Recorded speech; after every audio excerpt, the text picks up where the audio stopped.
Copeuch Inversiones, el sitio donde todos pueden invertir, presenta Al Pan Pan. En el Mostrador Podcast, debate y conversación para comenzar tu mañana. Al Pan Pan, con Mirna Schindler. Entrevistas con los actores de hoy. El Mostrador, el poder de la independencia.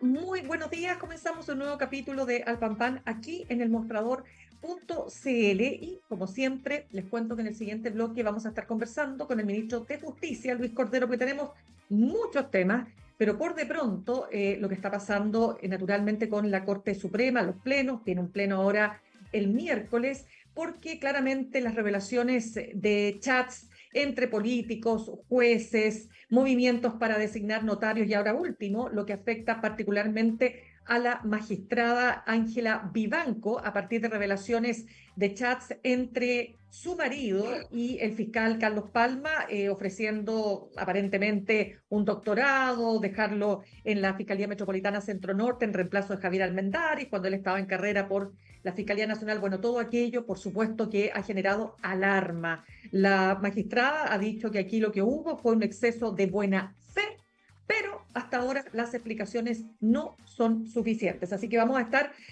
analizando este y otros temas relativos a la justicia en nuestro país con el ministro Luis Cordero. Pero ahora nos queremos concentrar en otro tema que dice relación con una columna que ha publicado el académico de la Universidad Diego Portales. Estamos hablando de Claudio Fuentes, director del Instituto de Investigación de Ciencias Sociales, señalando que la gran cantidad y la gran frecuencia de la promulgación de normas sobre seguridad no garantizan necesariamente el combate efectivo al crimen. Es más, él dice que esto se puede incluso volver peor.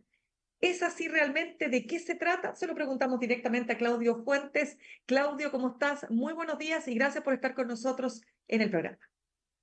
Muchas gracias, Mina, por tenerme acá. Ya, pues, oye, Claudio, estuve leyendo la columna y claro, hay varios temas que quiero precisar contigo, porque tú dices que esta enorme cantidad de leyes, incluso tú señalas que nunca se habían publicado tantas leyes de seguridad en un gobierno como el actual, es decir, había un promedio de 26 normas por administración y en este gobierno ya vamos por 55 proyectos promulgados a la fecha. Eso no necesariamente va a redundar en mayor seguridad. ¿Por qué afirmas eso? A ver, mira, esto es parte de un proyecto donde analizamos dos dimensiones. Primero, los proyectos que se presentan en el Congreso y las leyes aprobadas. Los proyectos que se presentan en el Congreso en los últimos años han superado los 400 proyectos de ley, es decir, hay una alta intensidad del debate legislativo sobre temas de seguridad ciudadana y las leyes, como tú decías, son 55. Si nos focalizamos solo en las leyes, cerca del 60% de ellas tiene que ver con aumento de penas, disminución de las libertades provisionales o tipificación de nuevas penas, de nuevos delitos, que, por ejemplo, robo de madera, ese es como el típico emblemático que se conoce, y que coloca penas asociadas. ¿Eso qué implica? La secuencia es bien obvia e intuitiva. Mayores penas implica más personas que van a estar condenadas en la cárcel. Si a eso sumamos que entre el 2021 hasta el 24 aumentó el nivel de personas que están encarceladas, el efecto inmediato o de un par de años más va a ser un aumento de la población carcelaria encerrada bajo el criterio de encierro total. Y eso de no mediar reformas al sistema penitenciario, de no mediar reformas en la cárcel, eso significa que básicamente se va a convertir en una escuela del delito. Es decir, hoy día ya sabemos que desde la cárcel se está operando para cometer crímenes. Por lo tanto, aumento de penas no automáticamente no significa que los delitos van a caer. Yo creo que incluso si se mantienen las condiciones actuales del régimen penitenciario, lamentablemente, muy probablemente podrían aumentar los delitos más que disminuir si no se hacen otro tipo de reformas. Y ese es la alerta que se plantea respecto de este análisis de los 55 proyectos de ley que se están discutiendo. De hecho, podrías preguntarle al ministro que viene a continuación Exacto. qué está pasando con el sistema penitenciario, las reformas a instalaciones, a seguridad y protección, a rehabilitación y reinserción social, por ejemplo, que es muy bajo. Es decir, el sistema está llevando gente a la cárcel y no necesariamente eso significa menor delincuencia. Claro, es que ese es un tema súper importante que tú planteas en esta columna de opinión, porque tú haces un análisis, Claudio, no solo tú, ¿no es cierto? Que hay más académicos involucrados para No, en nombrar. este proyecto estoy solamente yo, ahí Perfecto. adentro de la columna pueden acceder al documento completo, por si acaso, porque es mucho más grande.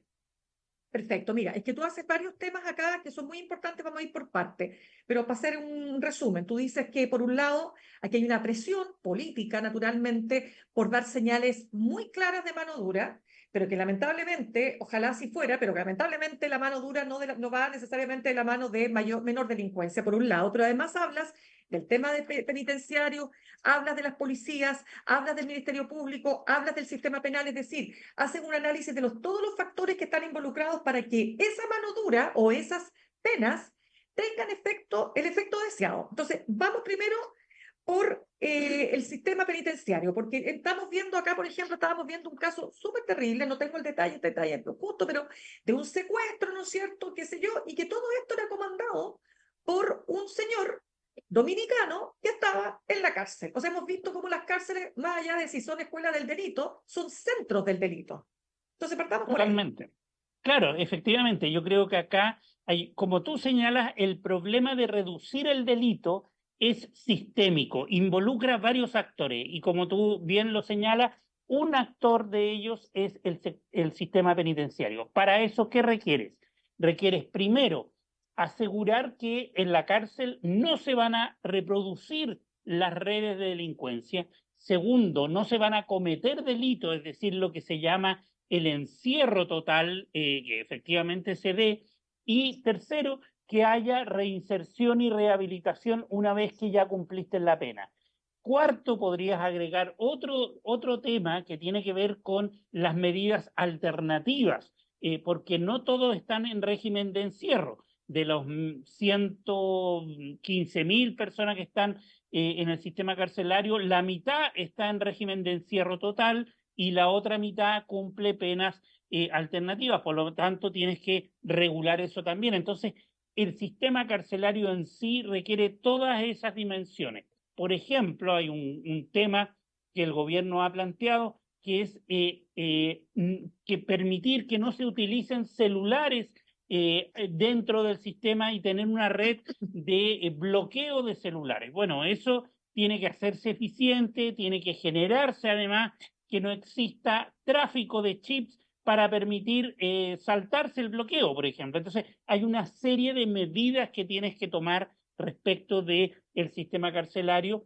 y lamentablemente, a mi juicio, el colocar más y más gente en la cárcel, hacinar las cárceles, el ritmo de crecimiento de las cárceles en Chile no es paralelo a la cantidad de encarcelados que estamos teniendo en los recintos penitenciarios.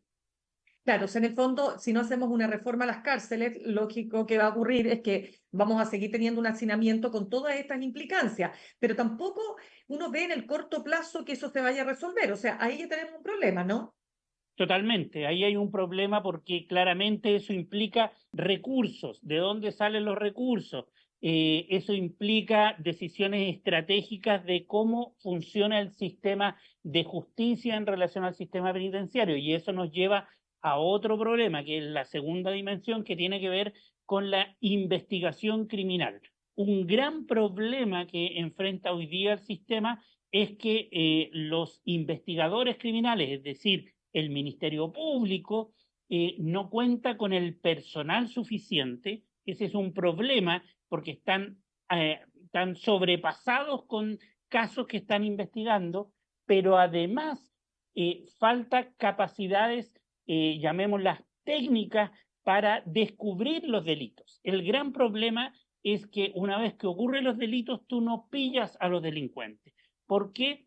porque no están las pruebas suficientes, necesitas mejores técnicos que analicen el sitio del suceso, necesitas mejores denuncias, necesitas personal policial que, no sé, coloque correctamente las denuncias. O sea, todo el sistema de investigación criminal requiere un 2.0, un 3.0, y por lo tanto ahí también hay un acento relevante que colocar en la investigación criminal, que es la etapa una vez que se comete el delito hasta que se termina en una sentencia. Hemos visto muchos casos en donde los delincuentes salen libres. ¿Por qué? Porque no hubo la investigación criminal correcta para descubrir estos delitos. Claro, y lo otro que tú dices también en tu columna, Claudio Fuentes, es que en el fondo el gobierno, por supuesto, se ve presionado porque le ha tocado uno de los episodios probablemente el más complejo en materia de seguridad. El gobierno tiene que dar una señal y tanto es así que en su cuenta pública la primera parte estuvo precisamente vinculada, o sea, digamos, destinada a dar cuenta de este paquete legislativo. ¿Tenía otro camino el gobierno, Claudio?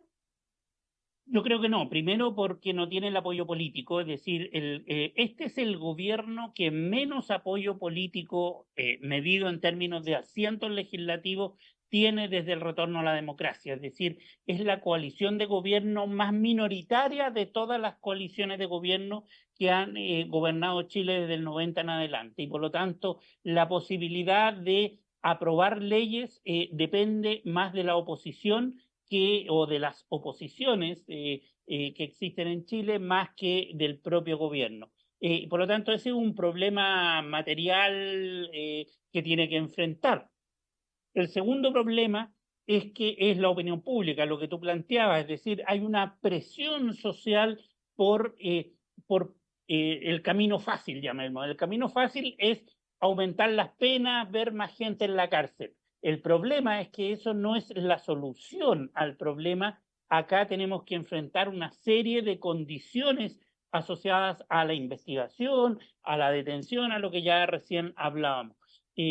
Y por lo tanto yo creo que los caminos, las posibilidades del gobierno eran bien limitadas. Ahora bien, yo creo que esta discusión que estamos teniendo, el acento punitivo, tampoco el gobierno ha hecho mucho por decir, oye, ojo acá, tenemos que abordar sistemáticamente esto.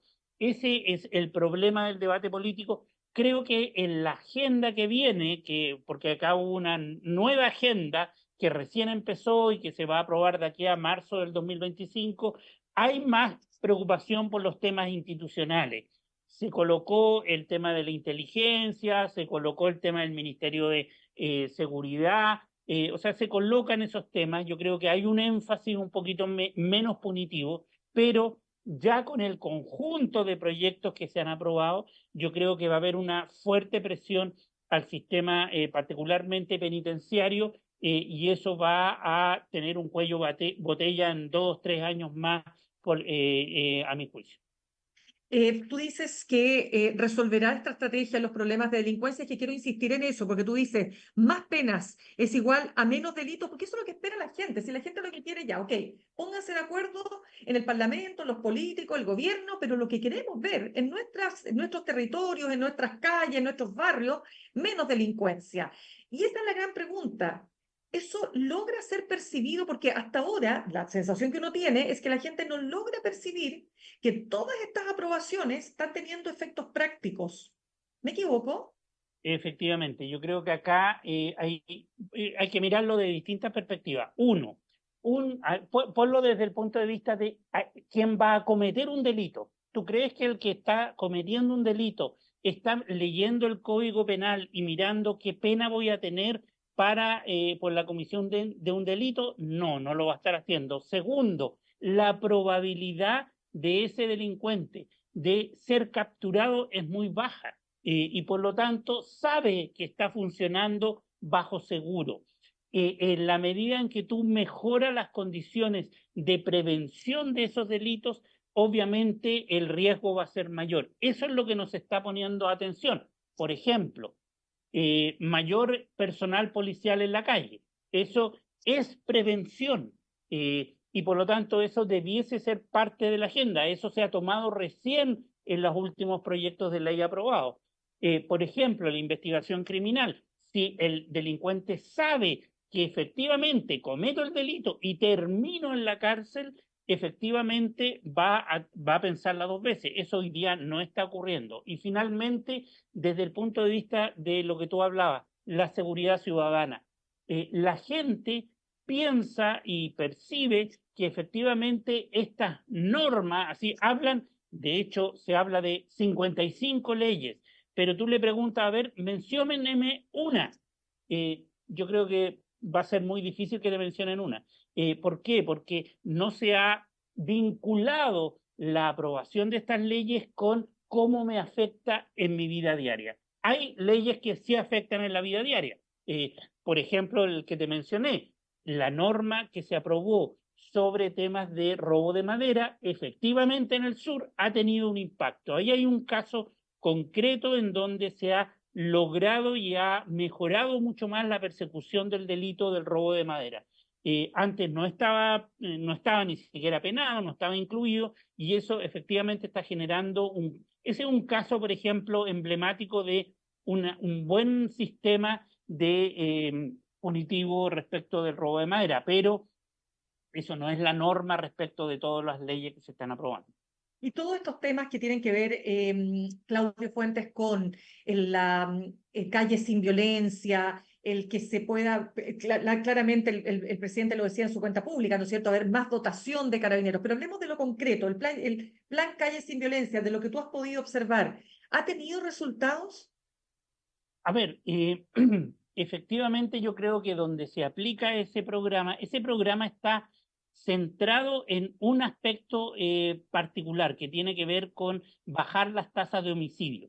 Y yo creo que ha empezado a haber en los últimos meses una mayor coordinación de policías, el municipio y el gobierno central para identificar territorios y hacer acciones concretas. Y de hecho eso se traduce en que lo que las autoridades han planteado, que al menos en nivel de homicidio se frenó la tendencia al alza que venía sostenidamente creciendo desde más o menos el 2016. Y por lo tanto, efectivamente, podríamos atribuir, ahora habría que hacer un estudio más particular para ver si es el efecto de ese programa, pero al menos a nivel macro parece ser que podría estar dando algún resultado. Yo creo que acá lo que sí hay elementos claves de qué le duele a la delincuencia. Y eso es lo que tú tienes que abordar. Ya mencionamos dos. Un tercer ámbito tiene que ver con la ruta del dinero. Todo lo que tiene que ver con intervención en los bancos para detectar lavado de dinero, dineros irregulares, etcétera.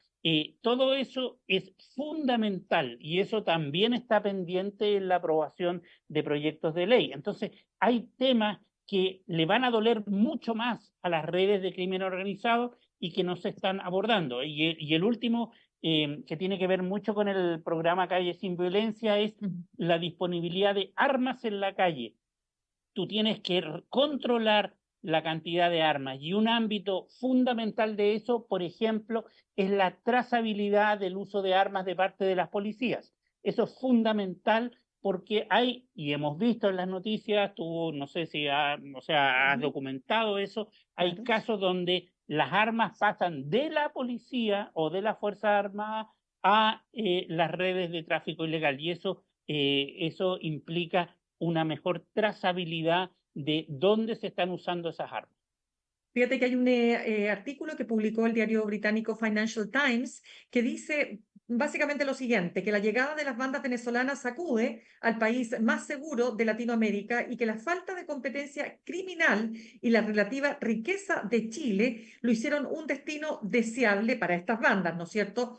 Y también ha dicho que esta situación se ha convertido en el más grande dolor de cabeza de Gabriel Boric. Pero un tema como este, con todos los factores que tú has mencionado y que mencionas en tu columna, obviamente no se va a resolver en los 2 años que quedan de gobierno.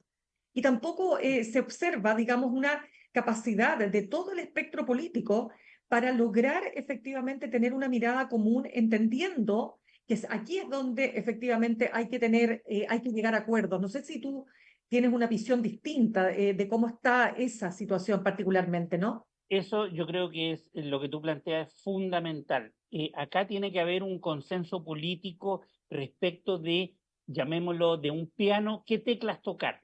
Si tú tocas solamente una tecla, la tecla de aumentar las penas, y estás el 60% de las leyes aprobadas tocan esa tecla, obviamente que el piano no va a sonar bien.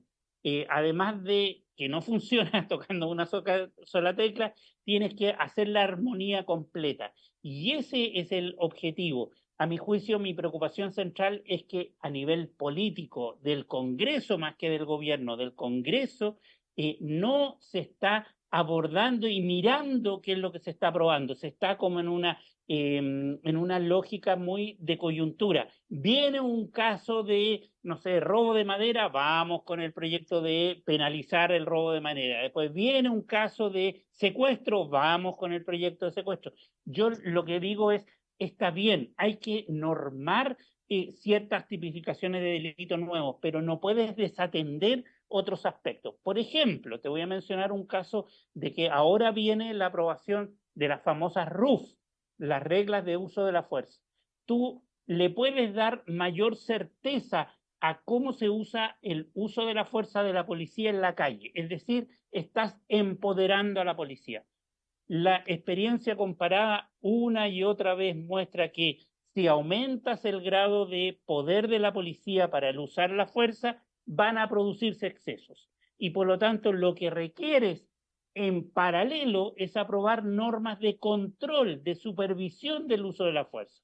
Si apruebas solo el darle poder sin el control, sin la supervisión, vas a tener un problema en el muy corto plazo. Vas a empezar a ver que la policía va a empezar a usar armas mucho menos controladamente. Y ese es un problema que después nos va a gatillar de que vamos a tener menos confianza en la policía, y ese es el círculo que hay que evitar. Bueno, yo creo que a nivel político no se está mirando las distintas piezas del piano, las teclas del piano, para hacer algo más armónico. Ese es el problema que enfrentamos hoy, y sobre todo estamos en un año electoral, el próximo año también, y el incentivo de endurecer y volverse loco con medidas que suenan muy rimbombantes, pero que son poco eficientes, es el riesgo que estamos cometiendo.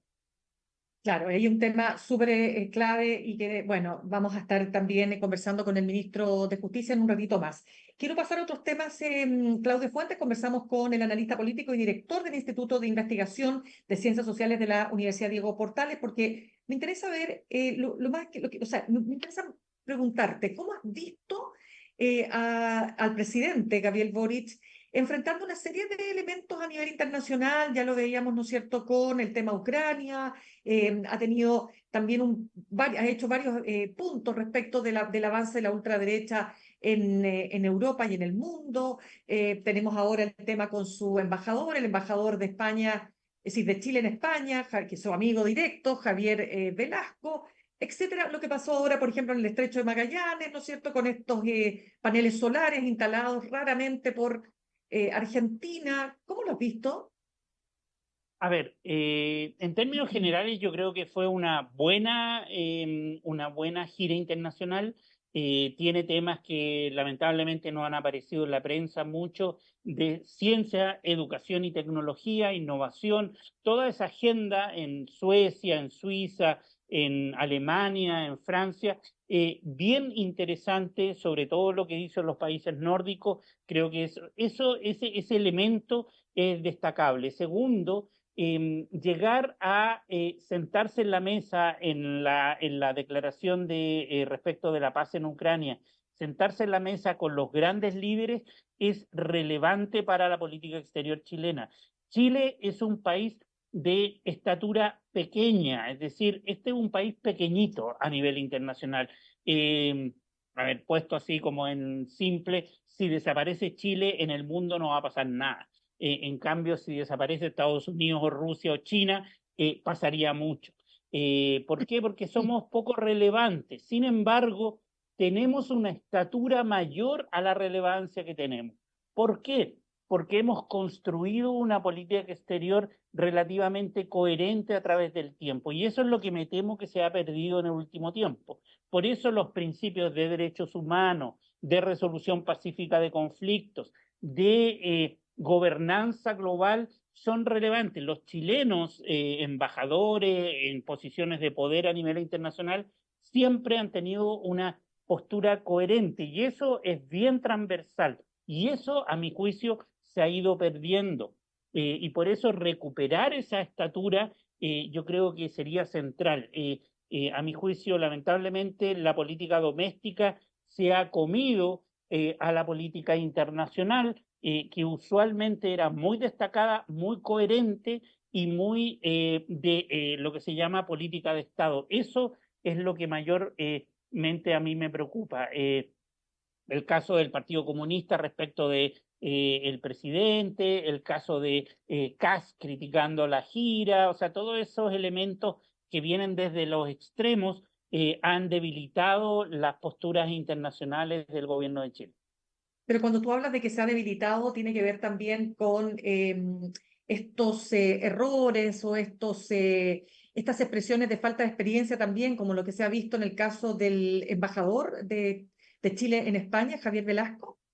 Sí, ahí yo, O o lo, sea, mira, estuve leyendo las declaraciones, yo creo que Ujú, son un poquito, o sea, yo creo que inadecuadas, se ujú. pudieron haber evitado, pero no era tan grave. Yo comparto con el senador Insulza su declaración respecto a que no era, o sea, fue una opinión dada en un foro, una respuesta, no es algo así como una decisión de decir, oye, la política exterior chilena está llamando a España a que invierta en Chile, eso no lo dijo.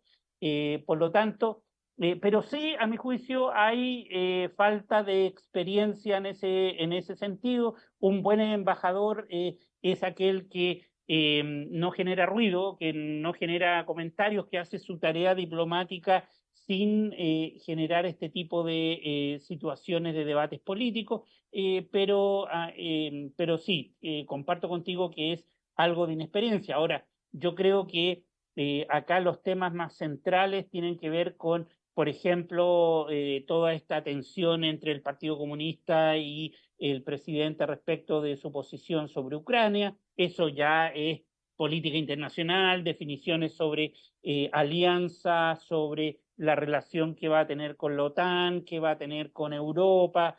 Ahí hay un tema muy sustantivo y a mi juicio muy crucial para la política exterior.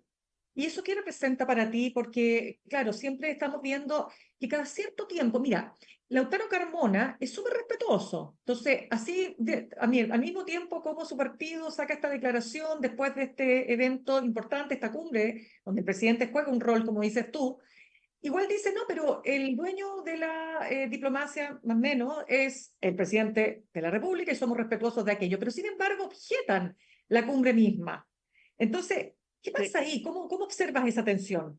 O sea, yo creo que más que el Partido Comunista pensando en una alianza con Putin porque es Rusia, yo creo que ahí pesa mucho, alguien lo decía por ahí, pesa mucho el factor antiimperialista del Mm, Partido Comunista, que tiene que ver con antiimperialista anti-Estados Unidos, más que antiimperialista en claro. general, es anti-Estados Unidos. Yo creo que ahí opera mucha esa lógica en el discurso del Partido Comunista y de ahí su crítica a la posición de Chile respecto de sentarse en esa mesa. Pero a mi juicio es un error porque lo que el presidente planteó tiene que ver con el derecho humanitario, los derechos humanos, enfatizó mucho ese aspecto y yo creo que correctamente lo hizo. Lo mismo está haciendo con Israel y el conflicto con Palestina, es decir, enfatizar los aspectos vinculados a derechos humanos que son cruciales en la política exterior chilena. Ya, pues Claudio Fuentes, analista político, director del Instituto de Investigación en Ciencias Sociales de la Universidad Diego Portales, gracias por haber estado con nosotros esta mañana. Gracias a ustedes, ¿eh? Que estén bien, chao. Gracias. Saludamos a nuestros auspiciadores. Ahorrar cotidianamente se puede y de forma organizada, rápida y online con Ahorrando, la nueva funcionalidad de tu app Copeuch, en donde puedes programar ahorros de manera fácil y entretenida, eligiendo tus propias reglas y metas. Haz que el ahorro sea parte de tu vida con Ahorrando de Copeuch. Más información en copeuch.cl. Nos vamos al corte y al regreso conversamos con el ministro de Justicia, Luis Cordero. En instantes, una nueva entrevista en Al Pan Pan con Mirna Schindler por El Mostrador Podcast, el poder de la transparencia.